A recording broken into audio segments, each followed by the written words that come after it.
ಸಿನಿಮಾದಲ್ಲಿ ನಟಿಯರ ಪಾತ್ರಗಳನ್ನ ನೋಡಿ ಸಾಕಷ್ಟು ಜನ ಇನ್ಸ್ಪಿರೇಷನ್ ಆಗಿ ತಗೊಂಡಿರ್ತಾರೆ. ಕೆಲವು ಸಂದರ್ಭದಲ್ಲಿ ಕೆಲವು ಪಾತ್ರಗಳು ಚರ್ಚೆ ಕೂಡ ಕಾರಣ ಆಗುತ್ತೆ. ಹಾಗೆ ಅವರ ನಿಜ ಜೀವನದ ಘಟನೆಗಳು ಕೂಡ. ಸಹಜವಾಗಿ ಸದ್ಯಕ್ಕೆ ಭಾವನಾ ರಾಮಣ್ಣ ಮೇಡಮ್ ತಗೊಂಡ್ಕೊಂತ ಒಂದು ನಿರ್ಧಾರ ಸಾಕಷ್ಟು ಚರ್ಚೆ ಕೂಡ ಕಾರಣ ಆಗಿದೆ, ಕೆಲವರಿಗೆ ಇನ್ಸ್ಪಿರೇಷನ್ ಕೂಡ ಆಗಿದೆ. ಸೊ ಮದುವೆ ಆಗದೆ ಮಕ್ಕಳನ್ನ ಪಡೆಯುವಂತಹ ಒಂದು ಪ್ರಕ್ರಿಯೆಯಲ್ಲಿ ಅವರಿದ್ದಾರೆ. ಸೊ ಎಲ್ಲದರ ಬಗ್ಗೆ ಮಾತಾಡ್ಸೋಣ. ಮೇಡಮ್ ನಮ್ಮ ಜೊತೆ ಇದ್ದಾರೆ, ಮೊದಲು ಮಾತುಕತೆ ಸಿಕ್ಕಿದ್ದಾರೆ. ಮೇಡಮ್, ಮೊದಲನೇದಾಗಿ ಈ ಸಂದರ್ಭದಲ್ಲಿ ಮಾತನಾಡಿಸ್ತಾ ಇರುವಂತಹ ವಿಚಾರದ ಬಗ್ಗೆ ನನಗೂ ಕೂಡ ಬೇಸರ ಇದೆ. ಬಟ್ ಕೆಲವು ಸನ್ನಿವೇಶ ಅಂದ್ರೆ ನಿಮ್ಮ ಈ ಸ್ಥಿತಿಯಲ್ಲಿ ಇರುವಾಗ ತೊಂದರೆ ಕೊಡೋದು ಸರಿನಾ ತಪ್ಪು, ಆದ್ರೂ ಕೂಡ ಒಂದಿಷ್ಟು ಇನ್ಸ್ಪಿರೇಷನ್ ಮಾತು ನಿಮ್ಮಿಂದ ಮ್ಯಾಮ್. ಎಲ್ರಿಗೂ ನಮಸ್ಕಾರ. ನೀವೀಗ ಮಾತಾಡ್ತಾ ಪರಿಚಯ ಮಾಡ್ತಾ ನೀವು ಹೇಳಿದ್ರಿ ಮದುವೆ ಇಲ್ದೇನೆ ಮಕ್ಕಳಾಗೋ ಒಂದು ಪ್ರಕ್ರಿಯೆಯಲ್ಲಿ ಅವರಿದ್ದಾರೆ ಅಂತ. ಒಂದು ಮೊಟ್ಟ ಮೊದಲಿಗೆ ನಾವೆಲ್ಲರೂ ಅರ್ಥ ಮಾಡ್ಕೊಳ್ಬೇಕಾಗಿರೋದು ಸಮಾಜದಲ್ಲಿ ಅಂತ ಹೇಳಿದ್ರೆ, ಹೆಣ್ಣಿಗೆ ಮಕ್ಕಳಾಗ್ಲಿಕ್ಕೋಸ್ಕರನೇ ಮದುವೆ ಆಗ್ಬೇಕು ಅನ್ನೋದಲ್ಲ.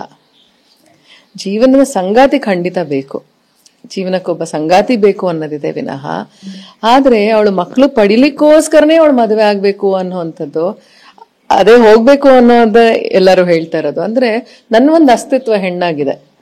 ನನ್ನ ಅಸ್ತಿತ್ವ ಏನು? ನನಗೆ ಪ್ರಾಕೃತಿಕವಾಗಿ, ನನಗೆ ದೈವದತ್ತವಾಗಿ ನನಗೊಂದು ವರ ಕೊಟ್ಟಿದ್ದಾನೆ ದೇವರು. ನನಗೆ ತಾಯ್ತನವನ್ನ ಅನುಭವಿಸುವಂತ ಶಕ್ತಿಯನ್ನ, ನನ್ನ ತಾಯಿಯಾಗುವಂತಹ ಶಕ್ತಿಯನ್ನ ಪ್ರಾಕೃತಿಕವಾಗಿ ನಾನು ಪಡ್ಕೊಂಡಿರೋವಂಥದ್ದು. ಅದಕ್ಕೆ ನಾನು ಯಾರು ಜಸ್ಟಿಫೈ ಮಾಡಿ ನನಗೆ ಸರ್ಟಿಫಿಕೇಟ್ ಕೊಟ್ಟು ನಾನು ಈಗ ಮದುವೆ ಆಗಿ ನನ್ನ ಸರ್ಟಿಫಿಕೇಟ್ ಆದ್ಮೇಲೆ ನನಗೆ ಮಕ್ಕಳಾಗಬೇಕು, it's not a technical thing, it's a natural process. ಪ್ರತಿಯೊಂದು ಪ್ರಾಣಿ, ಹ್ಯೂಮನ್ ಬೀಯಿಂಗ್ ಅಷ್ಟೇ ಅಲ್ಲ, ಪ್ರತಿಯೊಂದು ಪ್ರಾಣಿ, ಪ್ರತಿಯೊಂದು ಕ್ರೀಚರ್ ಅಲ್ಲಿ, every creature has this right.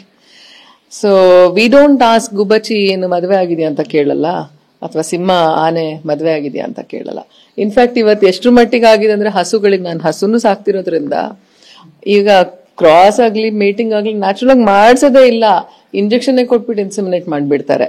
ಅಷ್ಟ್ರ ಮಟ್ಟಿಗೆ so we are not thinking when it comes to animals ಅಂದಾಗ ನಾವು ನಮ್ಗೆ ಅದರಿಂದ ದಿನನಿತ್ಯದ ಹಾಲು ಬೇಕಾಗಿದೆ, ಆದ್ರೆ ನಾವು ಅವಳಿಗೆ ಯಾವುದೇ ರೀತಿಯಾದ ಒಂದು ಪ್ರಾಮುಖ್ಯತೆಯನ್ನು ಕೊಡ್ತಿಲ್ಲ ಹೆಣ್ಣು ಅಂತ.